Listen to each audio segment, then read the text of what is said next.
قربانی کس پر واجب ہے؟ ہر سال ہر مالک نصاب پر قربانی واجب ہے۔ مالک نصاب کون ہے؟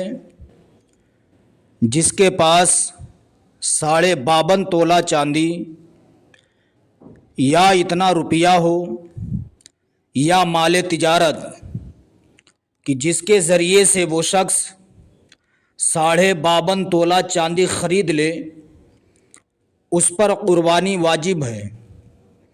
ہر سال ہر مالک نصاب پر قربانی کرنا واجب ہے، یعنی 52.5 تولہ چاندی یا اتنا روپیہ یا مال تجارت ہے کہ جس کے ذریعے سے وہ 52.5 تولہ چاندی خرید سکتا ہے، تو اس پر ہر سال قربانی کرنا واجب ہے۔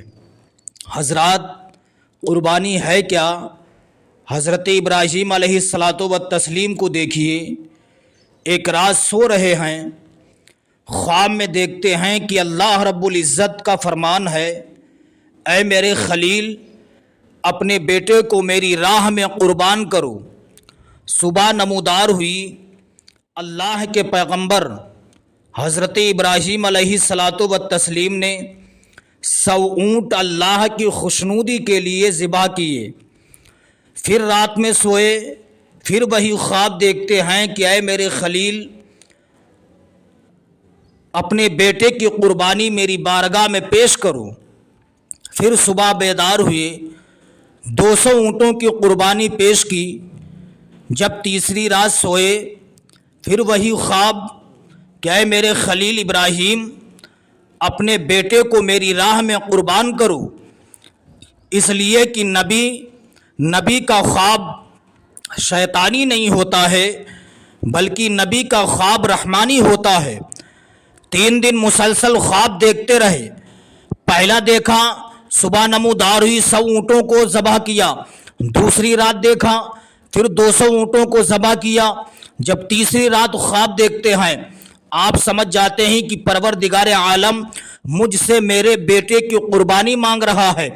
ابراہیم علیہ السلام جب تیسری رات خواب دیکھتے ہیں، صبح نمودار ہوئی، اپنی بیوی سے کہتے ہیں، اے میری شریک حیات حضرت ہاجرہ رضی اللہ تعالی عنہا سے کہتے ہیں، اے ہاجرہ، میں اور میرا بیٹا ایک دعوت میں جا رہا ہوں، لہٰذا تم میرے بیٹے کو نہلا دھلا کر تیار کر دو۔ حضرت ہاجرہ نے اپنے بیٹے اسماعیل ذبیح اللہ کو تیار کیا۔ حضرت ابراہیم علیہ الصلاۃ والتسلیم نے رسی کو لیا، چھری کو لیا، لے کر کے اپنے لخت جگر کو لے کر کے چل دیتے ہیں۔ اللہ کی خوشنودی کے لیے ایک مقدس باپ اللہ کی خوشنودی کے لیے اپنے بیٹے کو ذبح کرنے کے لیے گھر سے باہر نکل چکا ہے۔ اسلامی بھائیوں، اپنے سینے پہ ذرا ہاتھ رکھ کے دیکھیے، آپ کا اگر ایک ہی بیٹا ہو، آپ کے ایک ہی اولاد ہو، کیا اللہ کی راہ میں آپ قربان کرنے کے لیے تیار ہو جائیں گے؟ نہیں۔ ابراہیم علیہ السلام کی عظمت و شان دیکھیے، اللہ کی خوشنودی کے لیے اپنے بیٹے اسماعیل کو گھوڑے پر بٹھا لیا ہے۔ اب باپ بیٹے جب دونوں چلنے لگے، کچھ دور ابراہیم علیہ السلام پہنچتے ہیں، ادھر شیطان نے سوچا ایک مقدس باپ اپنے بیٹے کو اللہ کی خوشنودی کے لیے قربان گاہ کی طرف لیے جا رہا ہے۔ شیطان دوڑتا ہوا حضرت ہاجرہ کے پاس پہنچتا ہے۔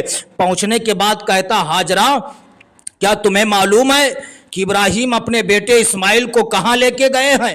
حضرت ہاجرہ نے کہا، وہ اپنے بیٹے اسماعیل کو ایک دعوت پہ لے کے گئے ہیں۔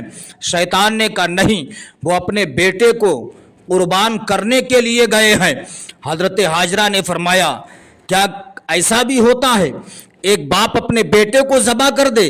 شیطان نے کہا، نہیں، لیکن انہیں ایسا کرنے کے لیے خدا نے حکم دیا ہے، اس لیے وہ اپنے بیٹے کو قربان کرنے کے لیے لے کے گئے ہیں۔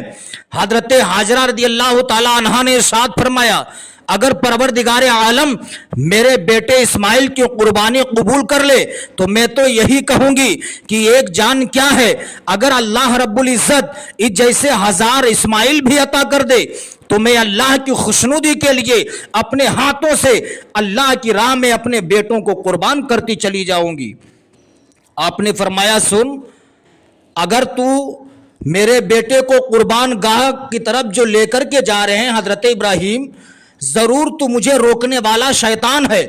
آپ نے لا حول ولا قوت الا باللہ العلی العظیم پڑھا، شیطان بھاگ گیا۔ اب شیطان نے سوچا اب کیا جائے، دوڑتا ہوا حضرت اسماعیل ذبیح اللہ کے پاس جاتا ہے۔ جانے کے بعد کہتا ہے اسماعیل کیا تمہیں پتا ہے تمہارے باپ تمہیں کہاں لے کے جا رہے ہیں؟ حضرت اسماعیل علیہ السلام نے فرمایا ایک دعوت میں۔ کہا نہیں، وہ تجھے قربان کرنے کے لیے لے کے جا رہے ہیں۔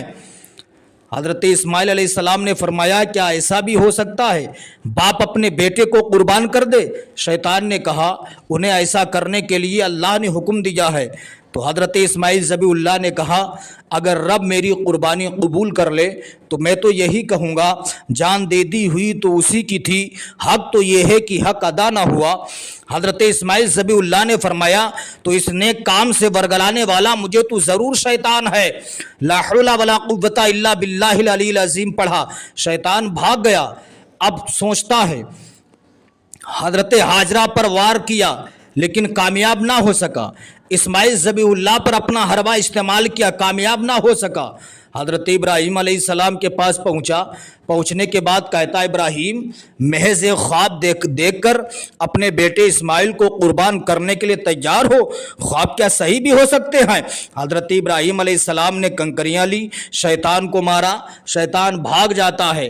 آپ نے پڑھا لا حول ولا قوت الا باللہ العلی العظیم، شیطان نے اپنا ماتھا پیٹ لیا کیونکہ ہر جگہ سے وہ ناکام ہو رہا ہے۔ اب اللہ کا قرآن کہتا ہے جب حضرت ابراہیم علیہ السلام اپنے بیٹے اسماعیل کو قربان گاہ کے پاس لے کے گئے، باپ نے اپنے بیٹے اسماعیل سے کہا اے میرے بیٹے اسماعیل یہ بتا میں نے خواب دیکھا ہے کہ میں تجھے ذبح کر رہا ہوں، یہ اللہ کی مرضی ہے، بتا تیری کیا رائے ہے؟ حضرت ابراہیم علیہ السلام نے اتنا کہا، حضرت اسماعیل ذبیح اللہ نے فرمایا اے میرے والد محترم سنو، اگر اللہ کا ایسا حکم ہے، اگر اللہ میری قربانی قبول کر لے تو بے شک میں راضی ہوں، آپ بلا خوف و خطر مجھے قربان کیجئے۔ قرآن کہتا ہے جب باپ ذبح کرنے کے لیے، بیٹا ذبح ہونے کے لیے تیار ہو گیا، حضرت ابراہیم علیہ السلام نے حضرت اسماعیل علیہ السلام کو پیشانی کے بل زمین پر لٹایا۔ حضرت اسماعیل علیہ السلام نے کہا تھا اے میرے والد محترم اپنی آنکھوں پہ پٹی باندھ لینا، چھری کو تیز کر لینا، میرا خون آلود کرتا میری والدہ کو دے دینا، اس لیے آنکھوں پہ پٹی باندھ لینا، کہیں ایسا نہ ہو بیٹے کی محبت آپ کے دل میں آ جائے، آپ چھری نہ چلا سکیں، ابو جان میرے ہاتھ پاؤں رسیوں سے باندھ دینا، کہیں میں تڑپوں نہ۔ اللہ اکبر کبیرہ۔ جب باپ قربان کرنے کے لیے، بیٹا قربان ہونے کے لیے تیار ہے، حضرت ابراہیم علیہ السلام نے اپنے بیٹے کو لٹایا، آنکھوں پر پٹی باندھتے ہیں، حضرت ابراہیم علیہ السلام نے چھری کو لیا، اپنے بیٹے اسماعیل علیہ السلام کی گردن پہ رکھا، چھری چلا رہے ہیں لیکن چھری کاٹنے کا نام نہیں لے رہی ہے۔ حضرت ابراہیم علیہ السلام نے اپنی آنکھوں سے پٹی کو کھولا تو کیا دیکھتے ہیں؟ اسماعیل علیہ السلام کے گلے پر چھری نہیں چل رہی ہے۔ حضرت ابراہیم علیہ السلام نے چھری کو پتھر پر مار دیا، پتھر کے دو ٹکڑے ہو جاتے ہیں۔ ابراہیم علیہ السلام نے فرمایا اے چھری یہ بتا میرے بیٹے کا گلا تو ریشم سے بھی زیادہ نازک ہے، تو نے پتھر جیسی سخت چیز کے دو ٹکڑے کر دیے ہیں، میرے بیٹے اسماعیل کا گلا کیوں نہیں کاٹ رہی ہے؟ تو فوراً چھری نے کہا تھا اے ابراہیم سنو، تم کہتے ہو کاٹ لیکن رب فرما رہا ہے چھری مت کاٹ۔ ابراہیم علیہ السلام نے اپنے آنکھوں پر پٹی باندھی، پھر چھری کو لیتے ہیں، 72 مرتبہ اپنے بیٹے اسماعیل کی گردن پر چھری کو چلایا لیکن چھری نہ چلی۔ رب نے ارشاد فرمایا جبریل یہ میرا خلیل جب تک اپنے بیٹے کو قربان نہیں کر دے گا، جب تک یہ قربانی پیش نہیں کر دے گا، یہ یہاں سے خالی واپس نہیں جائے گا۔ اے جبریل جاؤ تم جنت سے جنتی مینڈھا لے لو، اسماعیل کو ہٹا دینا، ان کی جگہ پر جنتی مینڈھا رکھ دینا۔